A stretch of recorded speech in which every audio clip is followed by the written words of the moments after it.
Hi hello. तर बघा मी हिरवी मिरची टाकून मस्त अंडा भुर्जी बनवले. बघा बरं किती सुंदर कलर टेक्स्चर आणि छान पण लागतो बरं का. अंडा भुर्जी मला फेवरेट आहे बरं का. माझा अंडा भुर्जी आणि अंडा कढी फेवरेट आहे. तर बनवले अंडा कढी अंडा भुर्जी.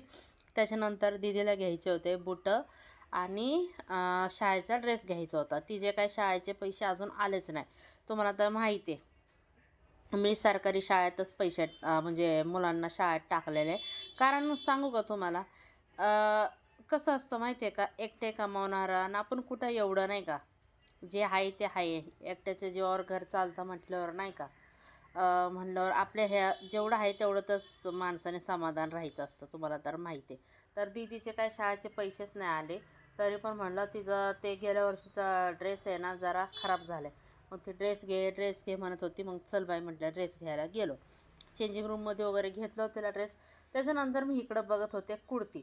हे 700 रुपयाला एक कुर्ती, आपलं नाही का जीनच्या पॅन्टवर घालायला. मला बघत होते पण 700ला एक कमी करून द्या म्हणलं तर ते म्हणले नाही. चला नाही तर नाही, दिलं सोडून. आपल्याला घ्यायचं काय तेच घ्यावं म्हटलं चला. नाही एखादं जर 500पर्यंत भेटलं असतं तर एखाद्या ह्यांच्या पाठीमागं लागून घेतलं असतं. पण काय जाऊ दे, नशिबात नव्हतं, नाही घेतलं. बुटं वगैरे घेतले. त्याच्यानंतर घरी आले, अंडा कढी बनवले मस्तपैकी जेवणासाठी माझं आवडीचंच. सकाळी पण माझ्या आवडीचं, संध्याकाळी पण माझ्या आवडीचं.